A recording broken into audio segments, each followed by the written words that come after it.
আলোচনা করা, শরীয়তের উপরে সমালোচনা করা। সেজন্য আল্লাহ রাব্বুল আলামিন কোরআনে পরিষ্কার বলে দিয়েছেন, লা ইল্লাম ইয়ানতাহিল মুনাফিকুনা ওয়াল্লাযীনা ফী কুলুবিহিম মারাদ ওয়াল মুরজিফুনা ফিল মাদিনা।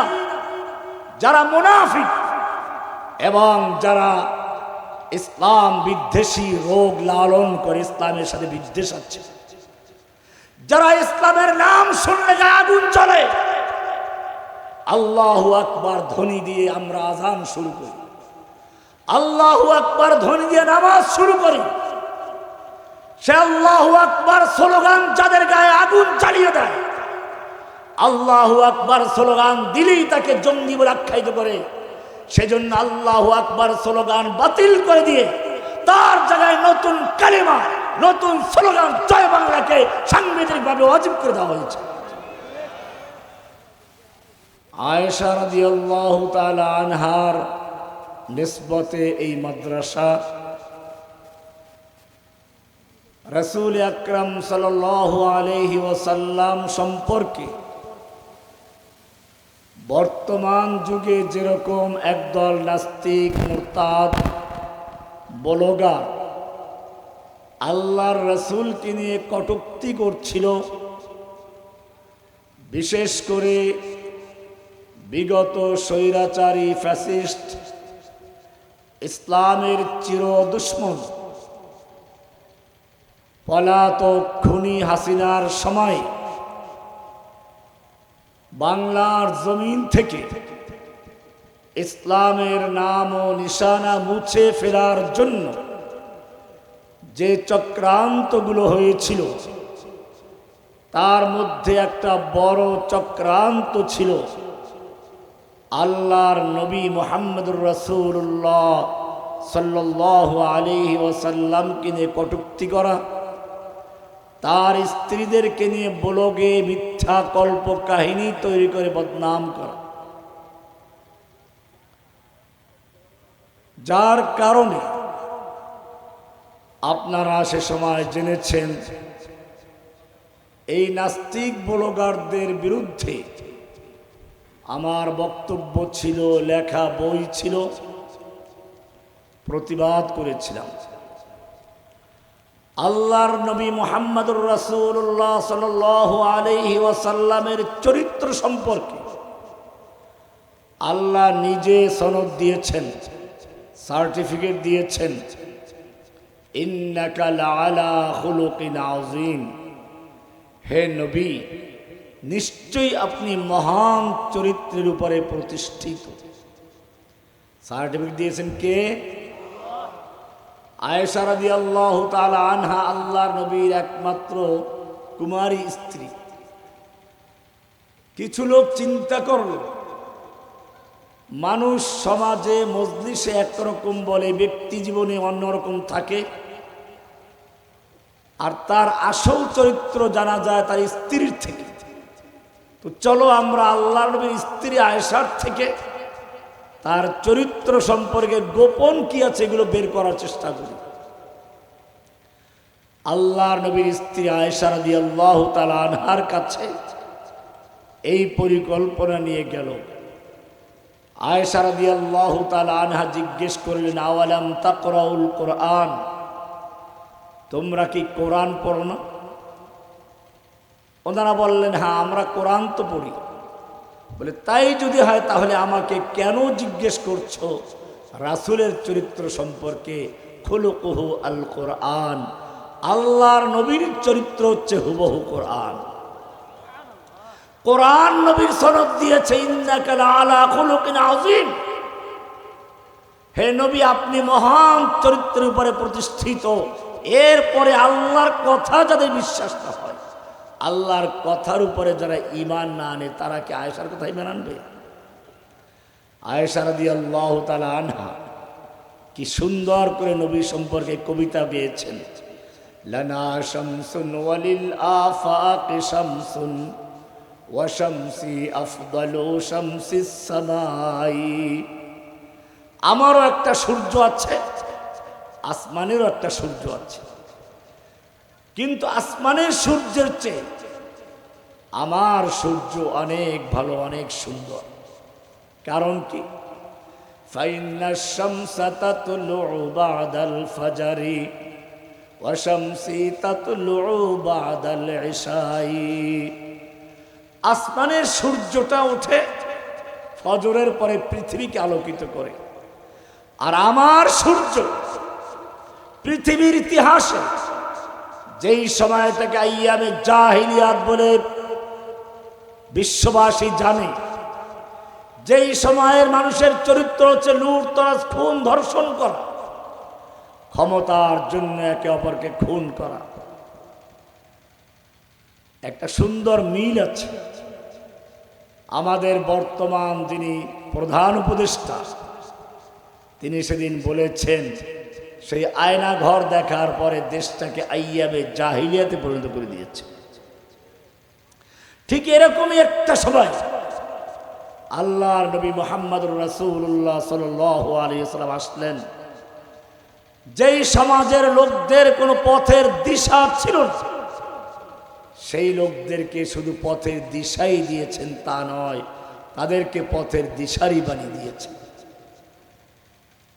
दुर्फेशानी ने तेरी कतरों को दरिया कर दिया, दिल को रोशन कर दिया, आँखों को बीना कर दिया।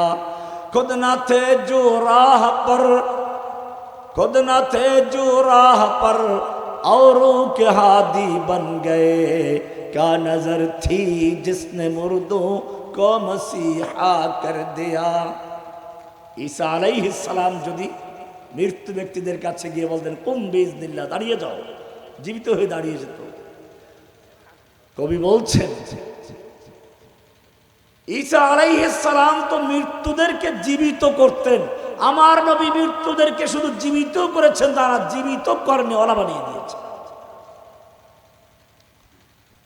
হযরতে হাসান ইবনে সাবিত রাদিয়াল্লাহু তাআলা আনহু, আল্লাহর নবীর আরেক কবি, কি সুন্দর বলেছেন, ওয়া আহসানা মিন কালাম তারা কত্তু আইনি ওয়া আজমালা মিন কালাম তালিদিন নিসাউ, খুলিকতা মুবাররাআম মিন কুল্লি আইবি কাআন্নাকা কদ খুলিকতা কামা তাশাউ।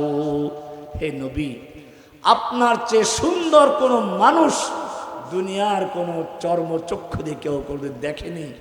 আপনার চেয়ে সুন্দর কোন মানুষ পৃথিবীর কোন নারী জন্ম দেয়নি।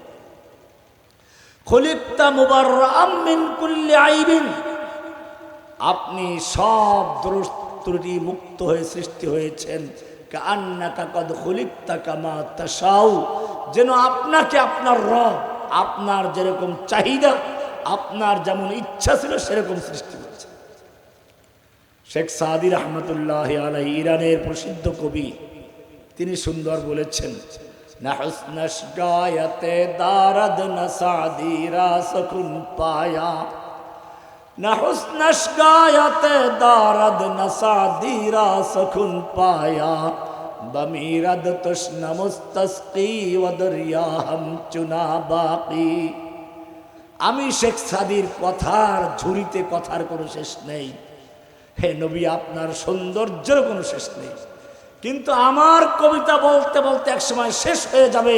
আপনার কামালত, আপনার সৌন্দর্যের মহাসমুদ্রে এক ফোঁটা পরিমাণ শেষ করা সম্ভব নয়।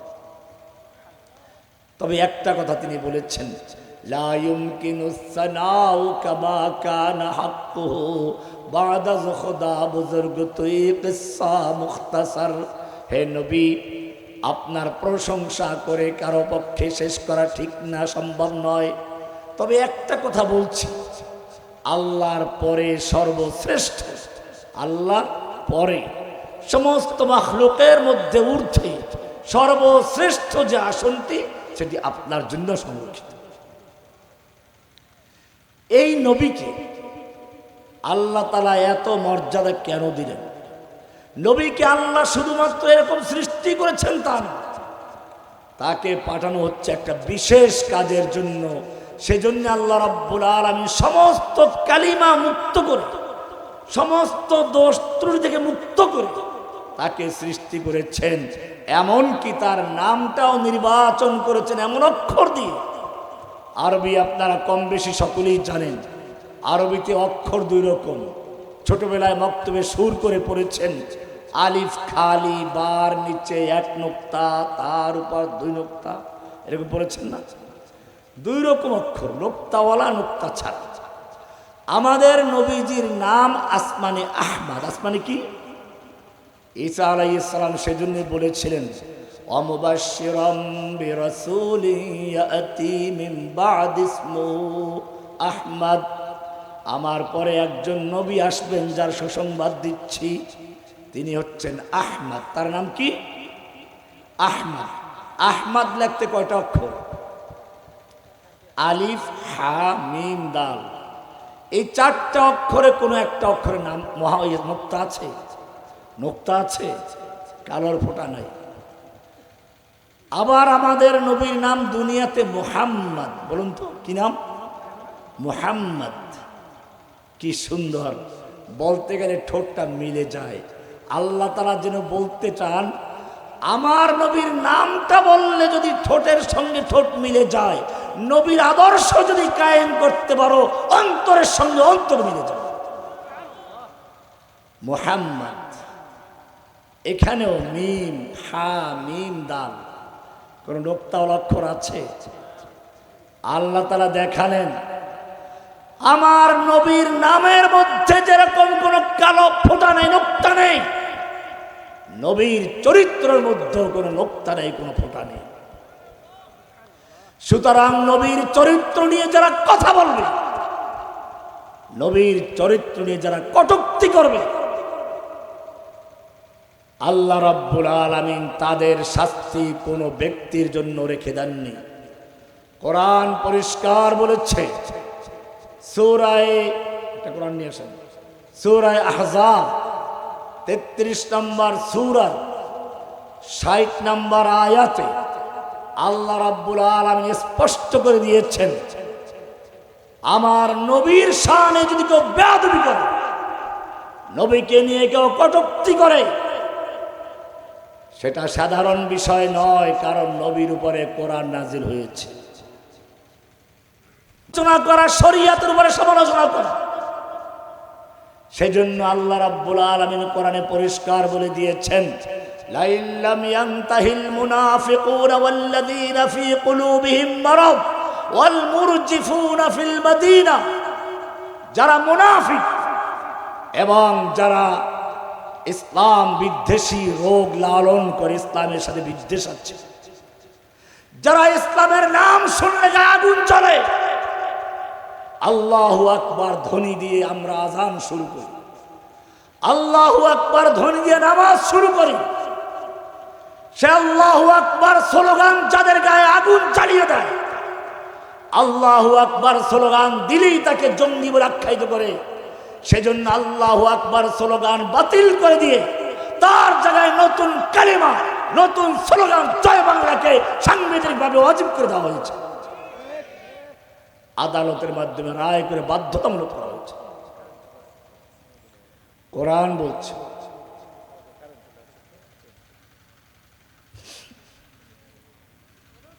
লাইনটা চেঞ্জ করছে, একটু দৃষ্টি পড়ো। আল্লাহুম্মা সাল্লি আলা